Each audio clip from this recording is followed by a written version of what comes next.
Hello and welcome to this month's Q&A show on resumes and interviews. I'm your host, Diana Y.K. Chan, founder of Magnify Remarkability, where we help professionals differentiate top talent to get the job they love, earn more money, and accelerate their career. All right, I'm super excited to be here tonight because it's my first time hosting an evening show, and we have a lot of people tuning in, over 80 people registered. I want to encourage all of you to ask your questions. My intention here is to really serve you, to help you become remarkable, so that you can get amazing opportunities faster. What we're going to cover tonight is I'm going to cover a few job search success stories, pull up some key learnings from that, and then move into resumes, where I'll share with you some do's and don'ts of resumes, some tips, my proven rare resume formula, and from there I'm going to take questions from the audience here. After that, I'm going to go into interviews, the do's and don'ts, my proven impressive interview formula, and answer your questions. All right, so before we get started, I'm curious to know, to find out where a lot of you are from here. We have about over 20 people who are tuned in. Where are you all from? I'm curious to know, let's see. Feel free to just use the poll here in the chat room.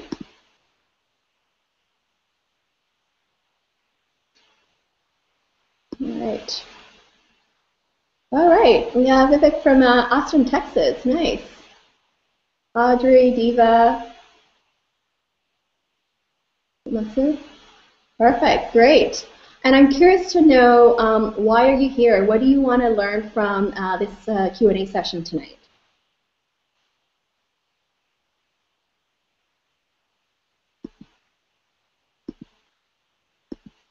Feel free to type that in. For those who don't know me, I want to just have a quick introduction about my background. So I've been in recruiting and interviewing since 2000. My first job in recruiting was actually back in a retail job at Rhoda, at a retail store, phone screening candidates. From there, I've been involved with recruiting at all the organizations I worked at TELUS, Accenture, till the last 5 years I've been formally recruiting. I was a recruiter for the IB Executive MBA Business School and the MBA program, where I've interviewed hundreds of candidates from young professionals to C-level candidates. I've really learned how to identify the best of the best candidates for the program. And then after that, I joined Google Canada here in Toronto, where I had the privilege to help find the top 2% of the sales candidates for the Toronto office. I was involved in helping them double the office size within a year. So I have a really good eye in terms of really looking for what makes a great candidate stand out. I have screened over 10,000 resumes and conducted thousands of interviews. So it certainly has some insights of what works and what doesn't. Okay, so welcome everyone. I see a lot of you are here, so that's great to hear. Feel free to submit your questions. So before I get started into the resumes, I want to kind of dive into a few things what I'm noticing lately in the job market. So the past 2 months, I've been very active as a recruiter, recruiting for a dozen roles. Some of the things that I'm noticing right now is there's a big trend on recruiting for e-commerce technical roles. So if you have expertise in that area, that is hot. I'm seeing a lot of roles in the digital space as well, and any roles related to analytics. I know the summertime is hitting. Some people ask me whether it's still a good time for job search. Even though things may slow down in the summertime, it's still a good time for you to conduct informational interviews and to find out what people are looking for. People will actually probably have more time for you to help you out. Another thing that I'm noticing these days as I'm searching on LinkedIn, a few of my pet peeves that I'm seeing right now is that I'm seeing a lot of new grads using new grad photos that have a watermark on them. And that's a big no-no. I'd rather you use just a plain picture versus your new grad picture that has a watermark on them. That's a big no-no. Other pictures I'm seeing are people in, whether they're diving, swimming, or with a family, with a pet. Those are also big no-nos as well. If you don't have a picture either, I usually tend to skip it as well. Another thing I'm noticing lately, which I want to point out that's also a big no-no, is if you've recently been laid off by your company, I highly recommend that you indicate, like you actually end the date on your LinkedIn profile. So what I'm noticing on LinkedIn when I reach out to people, it says that they're still employed with a current firm.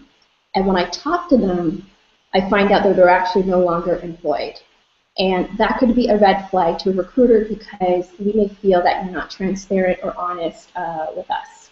So that's something to keep in mind there. Okay.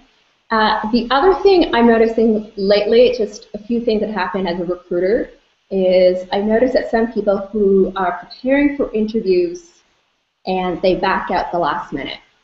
And that does not really leave a good impression for a recruiter, especially when a recruiter is taking the time to help you prepare for the interview and to present you to the employer.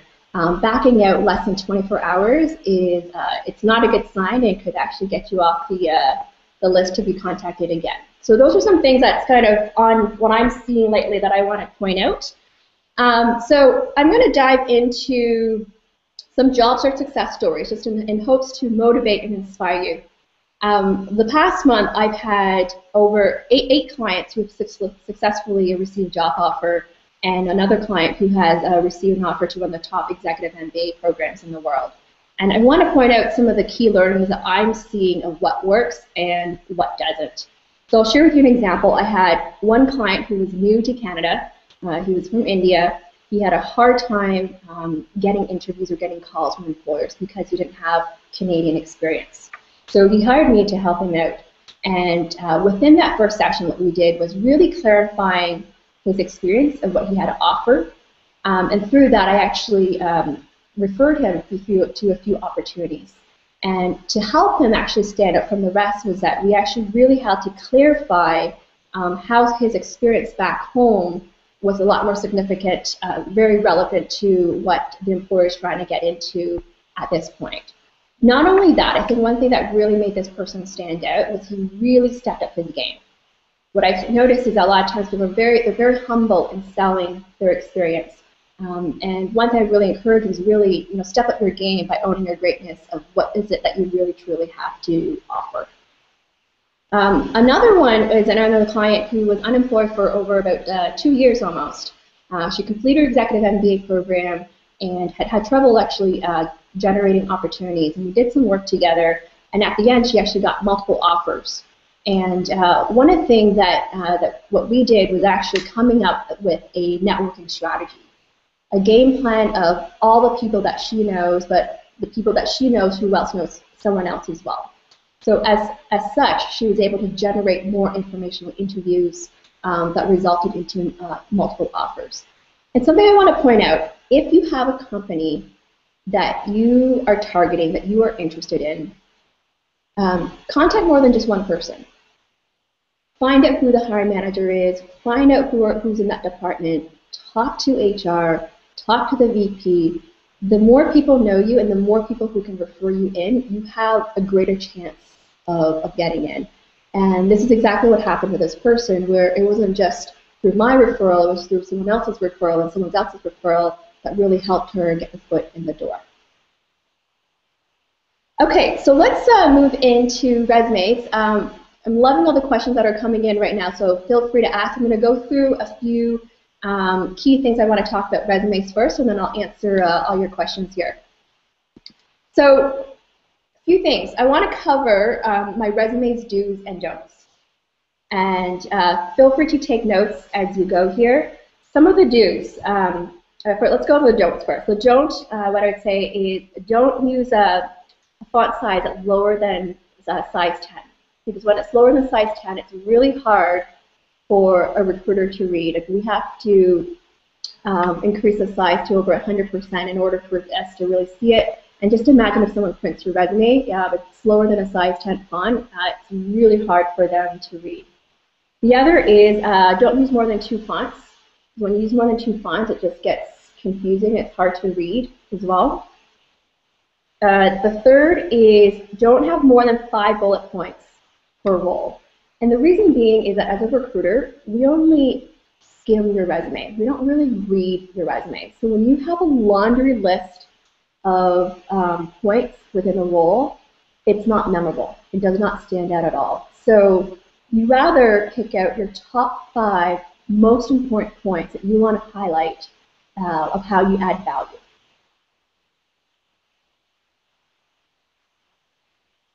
The fourth point is that don't lie if you've been laid off. That's something really important to keep in mind.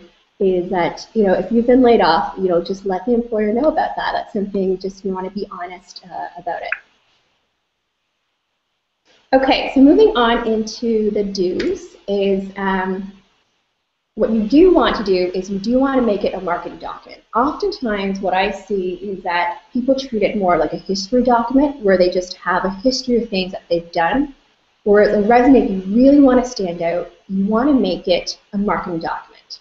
So think of some really impressive ads out there. What are some catchy lines that will catch an employer's attention? The second piece is that you want to make it stand out. So what I mean by that, it's the traditional black and white resume it's boring. We see thousands of these resumes. How can you really make it stand out? Whether it's bolding their name, bolding their headers, whatever that is, just something different that make it stand out. You can even add a logo of your initials to make that stand out. Something very simple. Do use proactive language. So instead of using passive language, or using words like responsible for, worked for. You want to use some very powerful language, such as you created, you demonstrated, you led. Those are much more powerful words. Okay, so let's move on to my rare resume formula here before I take on any questions. Okay. All right, so my rare resume formula, this is what I call the RARE formula to help you create a remarkable resume. So I apply this to everything that I do when I teach my clients, and it works. If you keep these in mind, you'll be fine. So the first R is relevant keywords. So what that means is that you want to have relevant keywords for your target job posting. So for example, if you're going for a marketing job, and you're going for a role that is like marketing analytics. So some of the keywords for that job would be analytics, research, analysis, marketing intelligence. You want to use those keywords in your resume because the more keywords you have, the more likely you'll get picked by a recruiter.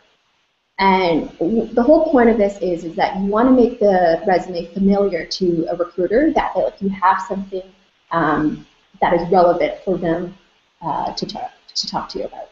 Okay. If you can't find if you're not sure what the keywords are, a simple way of doing it is really going on LinkedIn, type in that job title, check out some people's profiles, and see what are some common words that come up. Or you can also check a job posting as well. I would argue most of the time, if you submit through an ATS, automatic tracking system, through an online application, over 50% of the time, resumes get screened out because of the lack of keywords. So when I was actually at Google, I actually don't really see the resume that comes in. They actually get screened out by the system, or it gets screened out by my coordinators. And it will actually indicate a percentage of relevancy. 10%, 20%, 30%, or 80%. So, and the way they do it is really by keywords. So you really want to have powerful keywords in your targeted job postings. The next is the A, accomplishments oriented. So you want to make your resume where you indicate some of your proud accomplishments. One of the most common mistakes that I see what people do is that they focus more on their responsibilities, or they just highlight, the job description. That does not make you stand out at all. And the reason being, when you think about it, as a recruiter, when we reach out to candidates, typically everyone meets that bare minimum requirement of the job description. What makes them stand out is their accomplishments. Were you the first to create something, the first to launch? Did you discover a new idea, a new opportunity? You really want to highlight that. Or if you had an accelerated career or promotion, that's an indicator that you're a high performer. So for example, one could be like you were promoted twice in 2 years. That's a great indicator that you are someone with high potential. The next R is results oriented. So we talk about accomplishments, which is something that it's about what you've accomplished. The R is results, which is more focused on the organization of how you add value.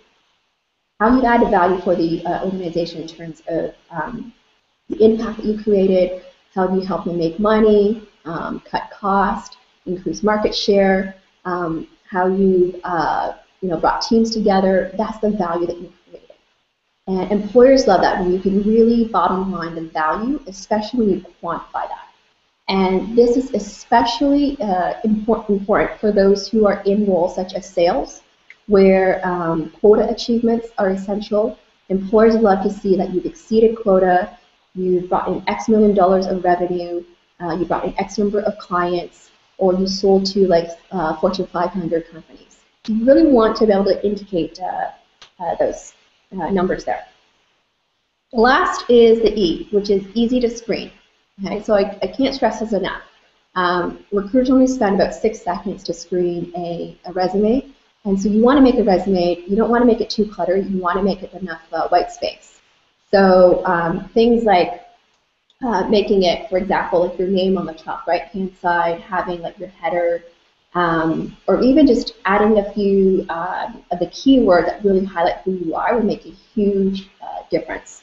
And I'm going to share with you some examples here of some resumes where I've helped some clients transformed so that you can see what I mean from a traditional black and white resume and just making a few tweaks in a resume that could really stand out. So let me just try to share my screen here. Okay.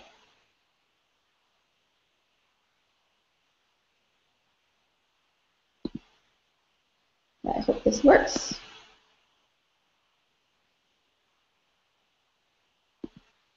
Can everyone see here? Yes, okay. So share with you, for example, this resume. This was a client that we helped. So you can see it was a traditional black and white resume simply by just even adding a color. And it just makes it looks a lot more professional. It looks a lot more organized as well. So nothing too fancy here. Just adding a simple branded color. And you can see here that the way we've also, here in this section, instead of having an objective statement of what your goal is, you want to focus on what you can do for an employer. So by having a summary profile with some relevant keywords and some impressive statements, of how managing here 5 to 25 people over 125 million sales in Fortune 500 organizations, that's impressive. And even adding a list of these keywords that's relevant to this person's role, profession in sales and marketing, that helps the recruiter zone in into, okay, well, what's this person's area of expertise? Okay. Let me show you another example. Here's another great example from someone in sales and marketing. And what I love about this resume is that it's really unique. Still a simple, the black and white resume, but he added 3 keywords on the side here with some color in business development, strategy, and analytical. And that's a great way to really differentiate as well, to make your resume really pop and the name really pop. This person specifically had a major achievement that he really wanted to call out, so he created that section as well. And this was a traditional black and white resume. So as you can see here, I want to point out is that if you even look at some of those action verbs here, they're really powerful words that we used. Revitalized, oversees, builds, negotiates, realize. It's much more powerful than using the word responsible for, work for, helped, did. Like those words are more passive language. If you use more powerful action verbs, it's a lot more powerful. Okay. And the last one here is a new grad resume. Someone who recently graduated. And we just had a very simple, what I call like a branding statement. Really identifying words and what makes you stand out as an individual of who you are, and then indicating, what are you passionate about, and the value that you want to drive.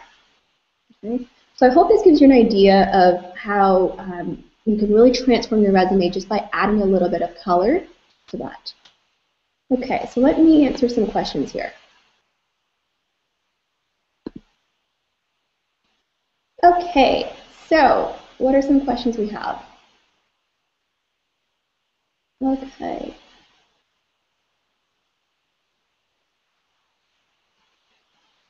So Sherry asks, what do you recommend that stands out on a resume?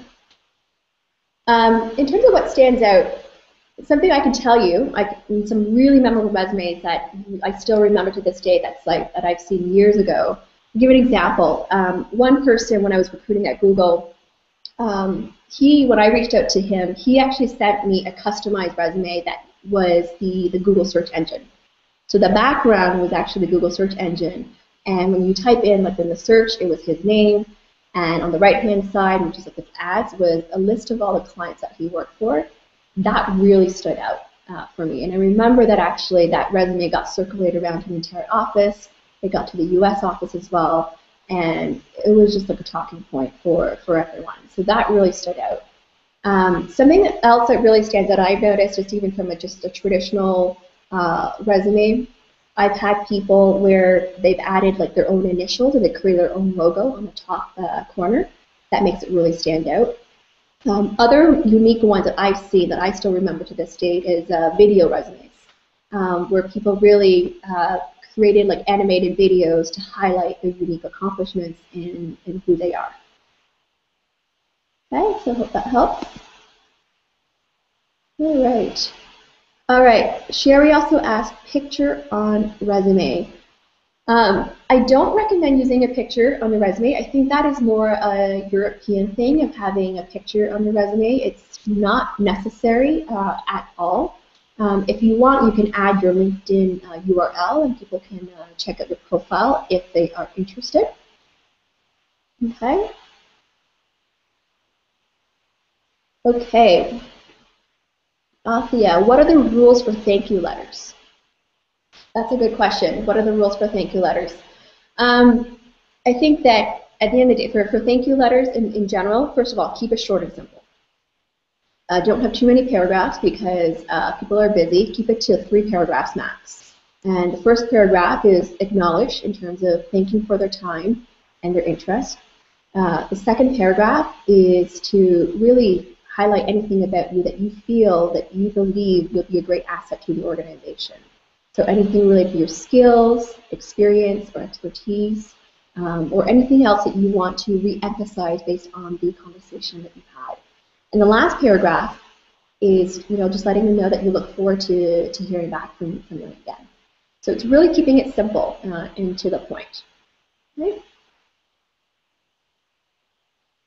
Liz, yes, the chat is being recorded as well. So once it's recorded, people will see it on as well. Okay, let me see what other questions we have here. Guys, just to let you know, I'm not feeling too well, so it's probably why my voice is it's a little rusty here, just to let you know. So just please forgive me here. Encore. What if you worked at only one organization for a long duration? Still only 5 points. I'm not really sure what you mean still only 5 points. If you worked for an organization for a very long time, say 3+ years, or like 5 years or plus, it is really important that you break it down in terms of the different type of roles that you've had. I would say every 3 years as a recruiter, I want to see how you've progressed and the performance that you've had. So whether you were a top performer, how you helped an organization, because typically you should, for I would say larger organizations, the expectation is that you should be promoted every 2 to 3 years. So if you're not and you're in the same role for a very, very long time, employers may wonder whether you are adaptable to change, whether you have the potential to take on different type of roles. Okay, great questions. Norma, for your professional profile on your resume, would you recommend a summary behavioral? Hold on. For your professional profile on your resume, would you recommend a summary similar to a LinkedIn summary? No. So your resume summary should be different from a LinkedIn summary because your LinkedIn summary could actually be a lot longer and you can write a lot more and it could be more personable. Whereas your summary for your resume, it should really be only 2 to 3 lines. I call it your branding statement, a very powerful impact statement that summarizes the essence of who you are. So it should be no more than 100 words. Liz, what book or blog would you recommend to read to help with interview behavior style questions? Well, you can read the mymarkability.com blog. Another great blog that I really like is careerrealism.com. They have a great blog on that. A really good book to pick up for interviews is, what's that book called? Knock Them Dead, for job searching interviews, by Martin, I forgot his name here, but Knock Them Dead. There's a series of that, and they have some really good books on interviews and job search. Vivek, where should these keywords be added on your resume? In achievement or work experience summary? You know what? The keywords should actually be sprinkled out throughout your entire resume. The same goes to your LinkedIn profile. So you want to be consistent. Essentially, the keywords from your branding statement to the words that you have within your entire profile, it should be in there because people want to see that you've been demonstrating that expertise throughout your career. All right, great questions here, guys. What are some tips for emailing recruiters who have not met before? Tips for that? Well, I get a lot of emails from people who I've not met before, and I think I'll tell you what not to do. I think what not to do is you don't want to just send a very generic email where you say, "Hi, so-and-so, I'm looking for a job, can you help me?" That does not make you stand out. That does not make you memorable at all. So what you really want to do is showcase that you've actually done your research and homework, where you understand this recruiter's background in terms of their area of expertise, and you've done some research about their company that they focus in. And you want to basically inquire in terms of what type of opportunities are available. And even I would also recommend that you want to sell yourself a bit. So let them know in terms of your years of experience, the industries you worked at, the companies you worked at, and then give a few proud accomplishments of how you've actually added value. So you want to really be able to share more information about you if you want to be memorable. I get so many emails on a day-to-day basis from people that I'm looking for a job, can you help me? And it's really hard to make yourself stand out by just having that generic type of email. Okay, awesome questions. So Ryan asked, what's the difference between CV and resume? Great question. So the CV and resume usually is more a marketing document that tends to be 2 pages, 1 to 2 pages long. Whereas a CV, typically it's a longer document, and I would argue usually it's for those who are applying for academic jobs, like who are like a professor, who's a doctor, lawyer, where it requires more information of everything, all the details of what you've done. Resume, I would say it's more what's most important and what's most relevant for the job that you're applying for. Okay. All right. Great questions, guys. Lots of questions. How should the first contact be made on LinkedIn? Is it okay to ask about a role in the first introduction? Well, it really depends, Vivek. If you don't know the person, I mean, if they're a recruiter, I think you can ask about it. It all goes back to what your intention is. If your intention is that you want them to get you a job and you have not built a trust, that's really hard. But if your intention is coming where you're really genuine, that you really want to get into this industry or get into this type of role, and come in from the perspective that you really want to learn and from this person and acknowledge this person, that you really value their time and expertise, that's more likely, I think they're more likely to talk to you. To be honest, I think it really depends on your positioning of how you actually, your tone of voice, of how you make people feel, of whether they actually want to come talk to you. Okay, all right. I think I have a fever here. I'm actually like sweating right now. It's really hot here. But anyways, I'm still having fun here of answering with questions. Okay, so Raquel, some people talk about customizing the resume to the job posting. What do you think about it? Is it advisable to have different resumes? Great question. You want to customize your resume as much as possible. Now, if you're applying for the similar type of jobs, I would argue that resume is usually the same. Okay. You do want to customize, for example, like I'll give you an example. When I was in recruiting, I applied for a sales job at LinkedIn. My resume that really highlighted my recruiting training experience was not relevant enough for a sales job. So I had to reposition, rephrase all the statement that make it more sales oriented. So in that case, absolutely, I want to have a different type of resume that is for a different type of job. Okay? Now, if you're applying for the same job, let's say, for you in finance, you don't really need different versions of the finance resumes. However, if you are applying for, say, a job in strategy, you probably want a different resume that focuses more on corporate strategy, business strategy, or M&As. You want that's the difference that you want to have there. So I think in that case, yes, you can have different resumes.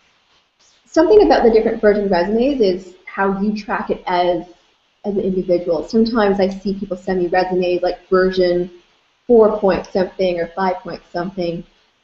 What I recommend when you're actually sending your final resume to a recruiter, just have your full name and just write, say Diana Chan resume.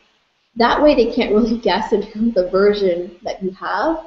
It's best actually just to have that full name.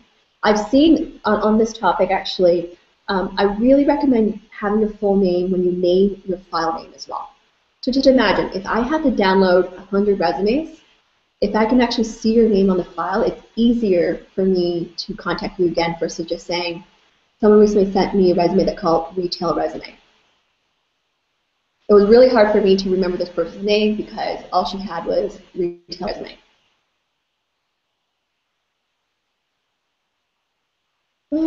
Okay. Okay, Valerie asked, how frequent should you contact recruiters to let them know that you are still in the market? Good question. I think that this, I would say every few months, every couple months, every quarter. I think that's the general rule of thumb that you can use.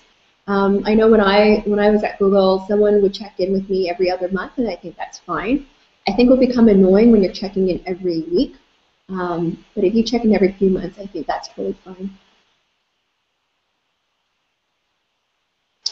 Wow, lots of good questions there. How is a LinkedIn profile used by the recruiter versus a resume? Well, thanks for that question, Tanuj. First of all, I can tell you as a recruiter, I pretty much use LinkedIn as like my main go-to tool to source for talent. So the LinkedIn is my first step, the profile, in terms of screening people right now. So I would look at your picture, your tagline, your summary, your experience, your recommendations. I would look at that. That's like my first point of contact there. If I think that the profile is worthy enough in terms of match to what I'm looking for, I will reach out, and from there, I will actually ask for a resume. The reason being of why a resume is still essential is that I still need to use that to submit to an employer. So I'm not just going to submit a LinkedIn profile. I'm going to submit a resume. And oftentimes, the resume may have additional information that may not be in your LinkedIn profile. So your resume is still essential. I would also argue that, because I see so many lately right now with all the roles that I'm recruiting for, the way you present your resume says a lot about you. Like I can tell when someone submits me a resume whether this person is has attention to detail or they're very sloppy, and you can just tell by the way they put together a resume. Like a sloppy resume would just be, literally this would happen recently. Like I asked someone for a resume when I reached out to LinkedIn profile. He copied and pasted his entire LinkedIn profile into a Word document and sent it to me, and looked like crap. I could not submit that to an employer. You can just tell this person did not care about this opportunity, and that just was not professional at all. Or other things where people have typos, or a different formatting where certain bullets are indented and certain bullets are not. You can tell the person did not actually take the time to format the resume. And it makes a huge difference when someone has a very polished resume where, they've thought about the brand color, they have a great branding statement, they have very specific numbers of their accomplishments. It gives me a sign that this person is self-aware and they're confident enough of their abilities of what they have to offer. And even when they communicate, it's a much more clear message. It's much more compelling as well. Okay, great questions. All right, another question here is, if you're working for a large organization and have been asked to submit a resume that would fit the 3 top roles you'd like to be considered for internally, any specific tips for this? Submit 1 generic resume or submit 3 separate resumes. Any other tips? I mean, if you are applying for multiple roles in the same organization, you really only need 1 resume because that's what's going to be in the system. And the thing is, you don't really know, if you don't really know what the 3 roles really are, but you just have an idea, you really just need 1 resume. And I think what's more important is to be able to highlight those transferable skills and knowledge that you have that could be applicable to all these 3 different type of roles. At the end of the day is that you want to simplify this. You don't want to complicate the process, because as a recruiter, then I'm going to wonder, well, which resume am I going to use to present to you as well? So it's best that you actually keep it to 1 to avoid confusion.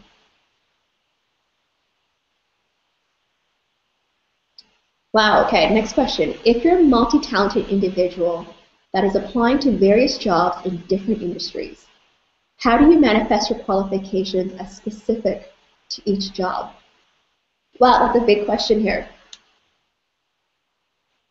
Multi-talented individual that's applying to various jobs in different industries. How do you manifest your qualifications specific to each job? So first of all, keep in mind, if you're trying to apply for different jobs in different industries, I call this your multiple search, meaning that you need to put at least twice as much effort for your job search because you're targeting different pool of jobs here. And it all goes back to taking the time to understand the industry, the company, the hiring requirements, the language that they use, the keywords that they use, so that you can tailor the language to that.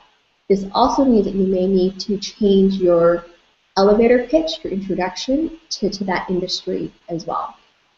In terms of how to manifest, I think it's a great question. I think part of it is you really need to understand the role that you're looking for and really understand what those day-to-day responsibilities are like. And a great way to do that is to really conduct informational interviews by talking to people of their day-to-day responsibilities, their deliverables, the challenges, and really envision yourself being in that role, and what does it take to be a successful candidate, right? And so you really want to think about that like all the time if that's something that you really want. Okay, so where are we right now?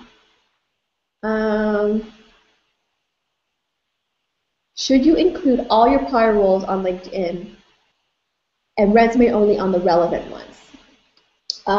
Great question. I think that thing is that it depends on how long your work history is. Typically, I would say you want to include all your roles for at least the last 10 years, because if you only include all your relevant ones in your resume, I'm going to wonder why you had that gap in between certain roles.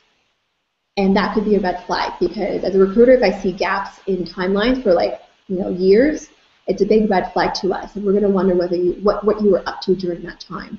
So if you don't think it's as relevant, what you can probably do is have less information about it.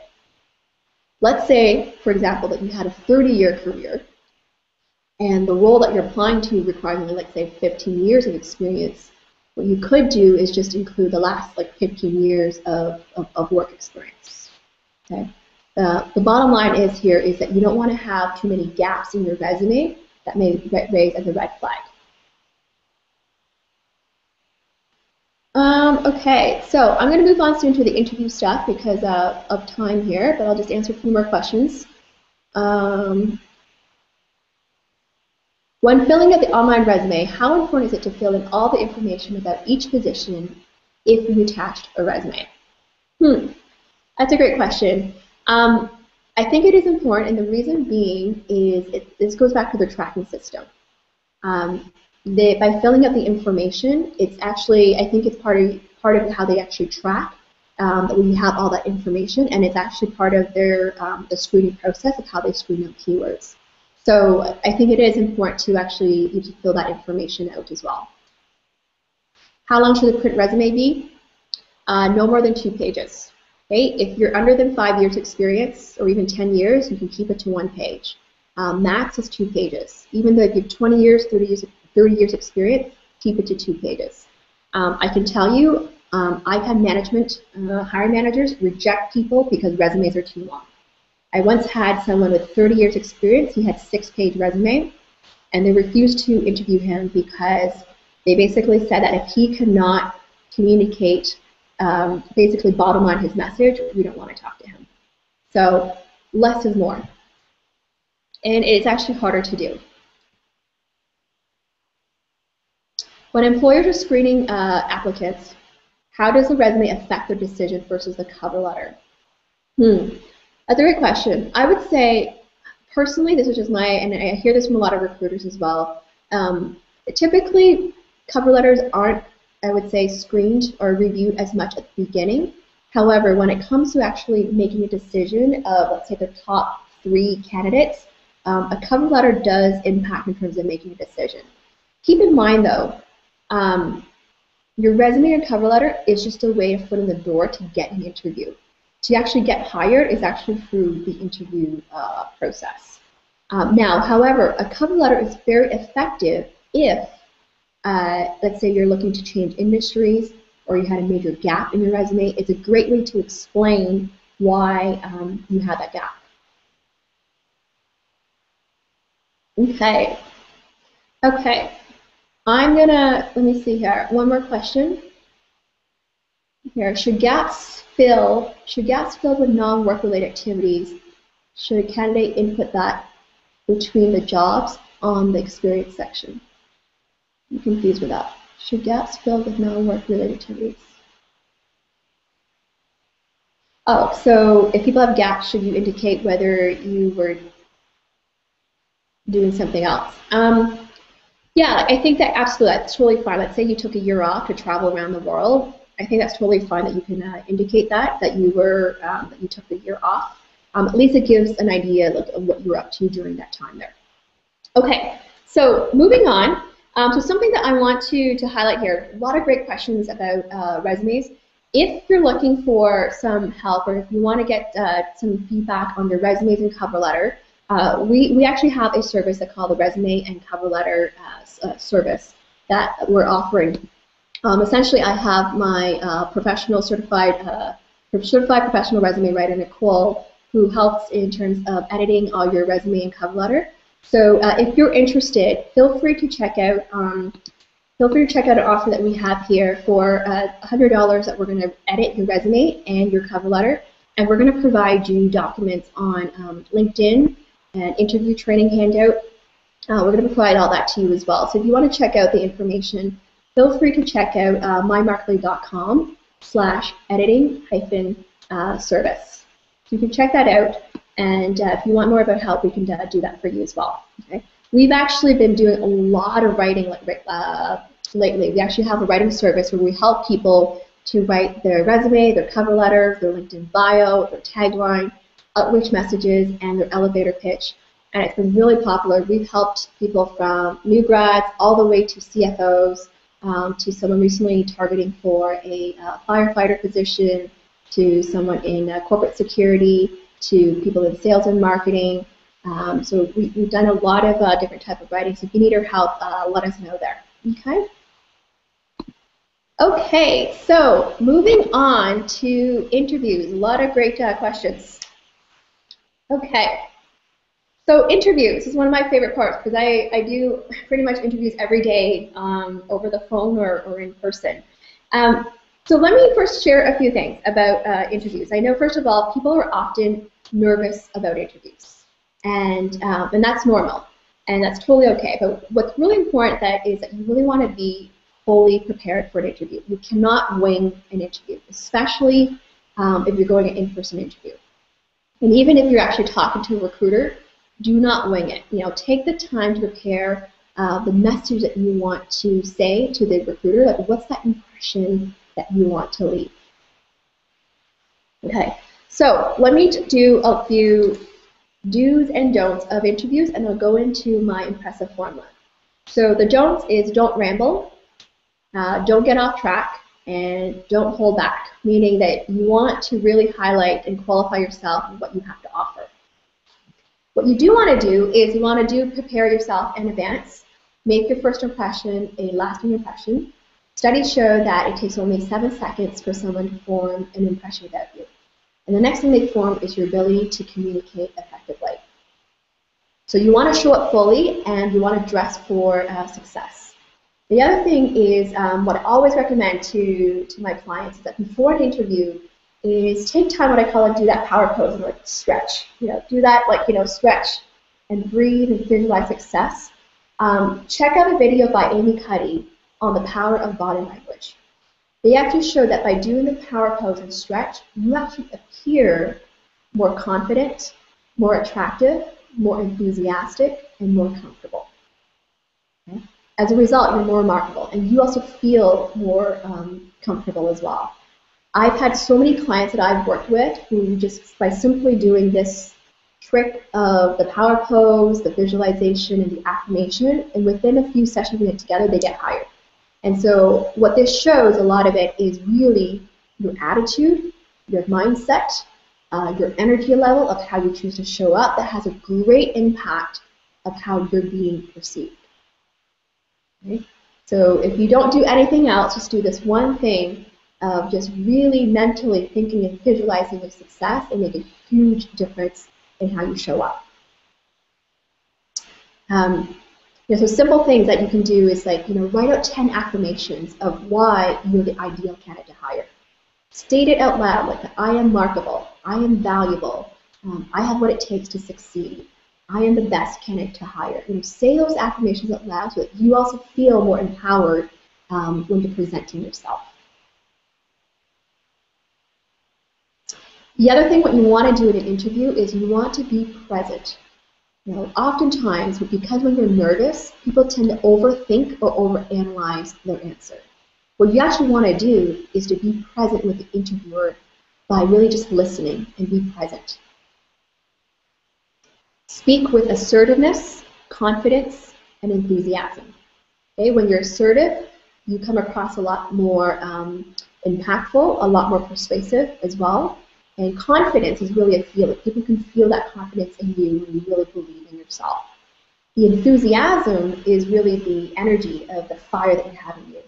I remember when I was recruiting for Google, every time I was in a debrief meeting, one of the common things I often hear from hiring managers is that that candidate lacked the fire, which meant they lacked the enthusiasm, meaning they lacked the interest or the curiosity that they really want that job, or the passion for the opportunity. Okay. The other thing you want to do is also always master your glowing introduction, which is your elevator pitch of who you are, what you want, and what you have to offer. And lastly is to know your whys. Your whys is an indicator of your motivation and your interest. So some of the four key questions I always say that you want to master is why this industry, why this company, why this role, and why you. Okay? So if you can answer these 4 questions in a very clear, concise, and compelling manner, that comes across very convincing. And sometimes they may not ask why. They may ask, what are your reasons for joining this company? What excites you about this opportunity? It's the same way of asking why. Okay? Okay, so I'm just looking at time here. I'm going to quickly go through my impressive formula and answer some questions on interviews as well. The impressive form that I want to share with you today, if you want to quickly take some notes to keep in mind of how to show up in interviews to get hired. Okay, so the first I is intelligent. So what you want to do is that you want to have a constant structure to show the way you're answering your questions is logical throughout the process. You want to show that you're smart and you're a quick learner as well. Right? Because employers like to pick up or hire people who can get up to speed really quickly. Can also be demonstrated through, let's say, if you have a high GPA score in your academics, or if you have scored, let's say, a high GMAT score from your MBA, or any credentials you have, that's also an indicator of your intelligence. The M is memorable. You want to make a lasting first impression. And this could be simply as smiling when you show up, having good posture, a firm handshake. And you want to dress for success. The P is potential. So you want to demonstrate that you have great potential for growth. So when an employer is hiring you, they're not just hiring you to do the job. They're hiring you so that you can have add value to the organization. So they want to see a great return on investment, which is why it's essential for you to convey the value that you bring to a company, how you've helped companies grow, how you've increased, let's say, sales or cut costs. Right? So that's the potential that they're seeing, or the potential for you to groom you into a senior leadership position. The R is rapport and resourceful. The rapport is essential. You want to be able to build that instant connection with the interviewer, and from the very beginning, the first 30 seconds. And a great way to do this is to find something common in terms of interest or a common connection that you may have to build that rapport. Resourceful is a way. Resourceful means a way to how you can be creative and you can think outside the box. Okay, the next one is E, enthusiastic. And so I talked about this. It's really about showing the fire, the energy in you. People feel that energy. So if you are totally off, people will feel that as well. If you're excited about that role, your eyes, will show it. Your facial expressions will show it as well. Your body language will show that as well. The next is S, structure. So this is key, structure. What I mean by that is when you answer your questions, you want to have a formula of how you answer your questions. And the reason being is that you want to make it easy for the interviewer to take notes. So a great model to use is what I call the CAR method. To any type of situational questions where you answer the context, action, and results. So the context is really the challenge or the situation itself. So you want to have what I call like a headline statement that would generate curiosity. So think of a newspaper headline that will get people excited about it. The actions is really the steps that you took to solve those problems. And a great way to show logic is you can say step 1, 2, and 3. Or first, then, and lastly. If you do that, it's really easy for someone to follow. And the results is, based on what you've done, what was the outcome of it? How did you help the company grow or made an impact? Or what did you learn from this experience?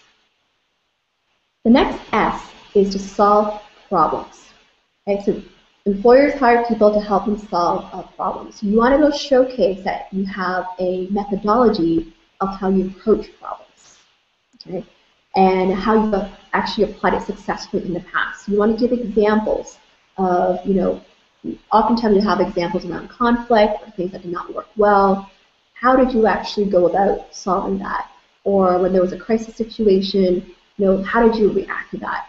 And the whole point of this is that people want to see how you can think on your feet, how you handle stress, and how you also work well with others.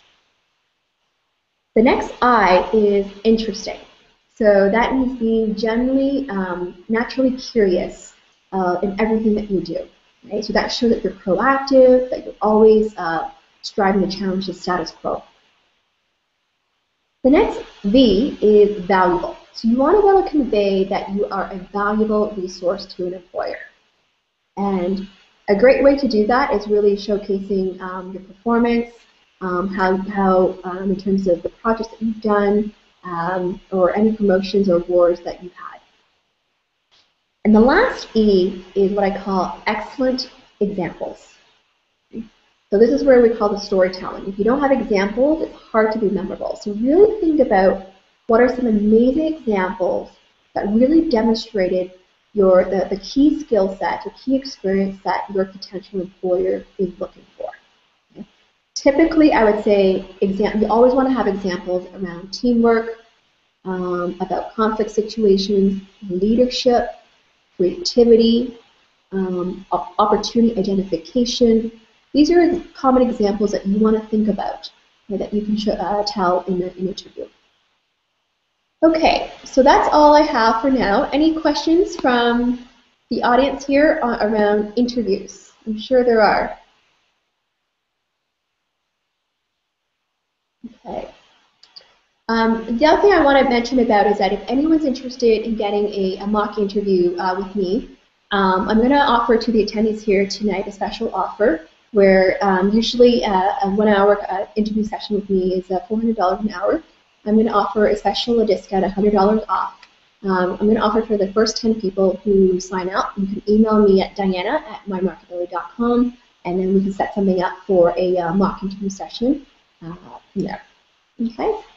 All right, so any other questions that I could answer in the last 3 to 4 minutes here on interviews? Looks like a lot of you had more questions on resumes.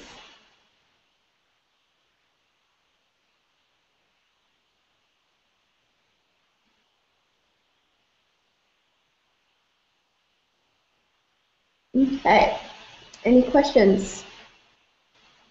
So maybe I'll highlight, there aren't questions, something I want to highlight that I see. What are some of the common reasons of why candidates get rejected? There are 4 C's of why people get rejected in interviews. Number 1 is a lack of connection. So this goes back to your soft skills, ability to connect. So keeping in mind that people do business with people that they like, that they trust, and that they want to work with. So the connection is really all about you, your energy. And this is why it's so important at the very beginning that you want to lock that in. And I can tell you, as a recruiter, in conducting a lot of interviews, even on the phone, usually the first 20, 30 seconds, I can already feel whether I'm connected to this person or not. And that pretty much sets stage of the entire conversation that we're going to have. The second is the lack of confidence. So if you're not confident with yourself, people can feel that, and it's not come across as persuasive.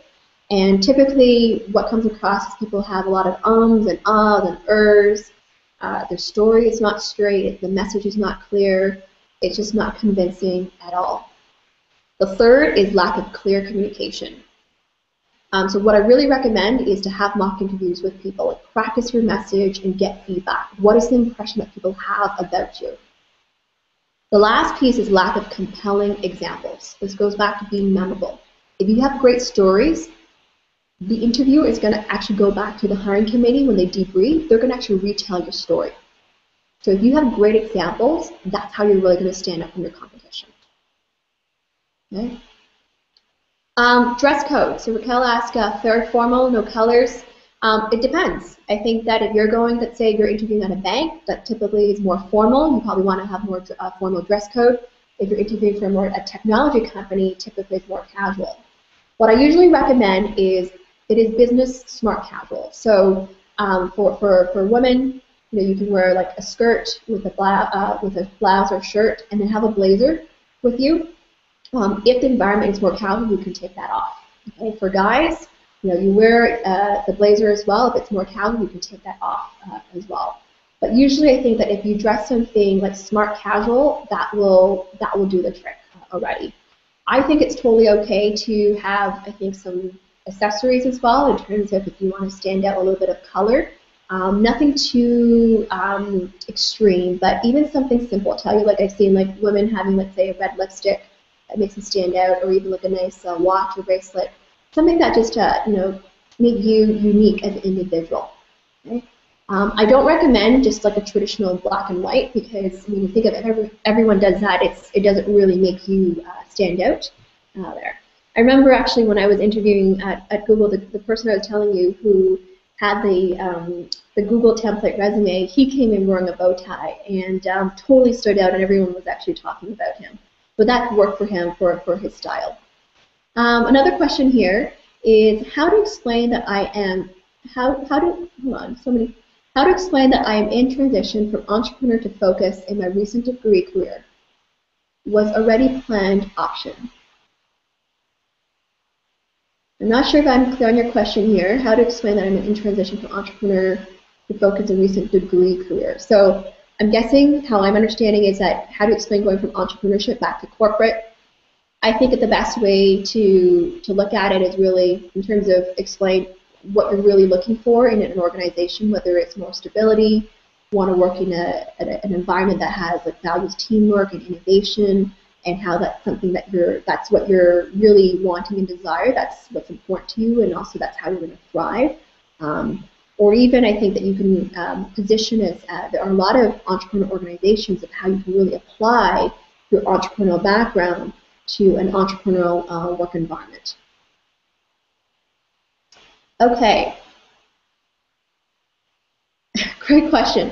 Are interviews actually looking for serious answers to biggest weaknesses type questions, or is there another purpose to this question? Great question. To be honest with you, I think what people are really looking for is really whether you're self-aware and whether you're really honest with yourself. And now, so trying to say that, oh, I work too much or I'm a perfectionist, it doesn't really pass the test, I would say, because it's just so generic. What I would say, the way what people are really looking for is, in light of that, what are you doing about it? So what I always say is that your greatest strength can also be your greatest weakness. So, for example, one of my greatest strengths is being a maximizer, someone who's always striving for excellence. The weakness could be is that if I'm always striving for excellence, it may be intimidating for people, or people may feel that maybe I'm a threat. And so I think being self-aware of that and saying that you recognize that and how at times you need to step back, or what have you done in light of that to prevent that kind of perception. So I think at the end of the day, it's really being honest with yourself and being transparent. Now, however, if you're applying for a job, for example, if one of your greatest weaknesses is attention to detail, in the job you're applying for, that's the most important criteria for success, you probably don't want to mention that. But that's also probably an indicator that that's not the right job for you as well. Okay. So yeah, don't get thrown off by those questions. It's, at the end of the day, it's just having a frank conversation there. Another question.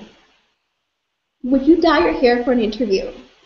Well, it depends on what you define dyeing your hair. I think that if you're going to dye your hair to like a very extreme color, like a bright blue or orange or red and purple, I mean, it goes back to whether the environment actually value that. So it all goes back to perception. If it's just a regular, if you dye it into like, I don't know, like brown or a regular color, I think that's totally fine. So it all goes back to what's the environment, the culture, what they value. Question here. Any tips on how to stay relaxed during an interview or how to relax your nerves shortly beforehand? Great question. How to relax during an interview? A few things is I would say is be totally present of where you are at. So avoid checking your phones, avoid checking emails, avoid talking to anyone, or avoid even being in traffic as well, because that you get nervous or you may get sweaty. So a great way to relax yourself, honestly, is you can either breathe. A really easy exercise is just to breathe. Take a deep breath and just breathe. Go to the washroom and do your power stretch, power pose. State an affirmation. That's a great way. Or if you're actually, another thing is in the interview, if you're nervous, a great way to relax that is actually to actually write down your answer and what you're trying to say. Okay, so to buy yourself time to calm your nerves. Okay? The most simple trick I can say is really take the time to breathe. Okay. All right, any other questions? Great questions here tonight, guys.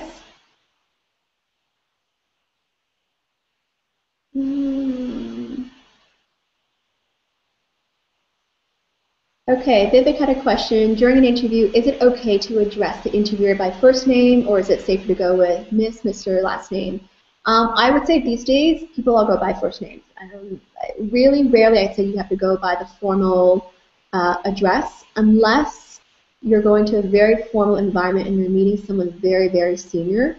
But I would argue these days everyone just goes by their first name. Okay. Awesome. All right. So thank you so much, everyone, for attending this month's Q&A show. If you have any questions, feel free to email me, diana@mymarkability.com. And if you want to take advantage of the mock interview session with me, feel free to email me as well. You get $100 off for the first 10 people who email me. And if you would like the resume and cover letter writing service, please also check out our website on mymarkability.com/editing-service. And for those who are new to my work, if you're not on my subscription list, I encourage you to go to my website, mymarkability.com, and subscribe, and you'll get a free networking e-guide on how to generate new opportunities. And I usually send out a weekly update on job search tips and strategies. All right, until then, cheers to your magnificence and markability. Bye, everyone. Thanks so much.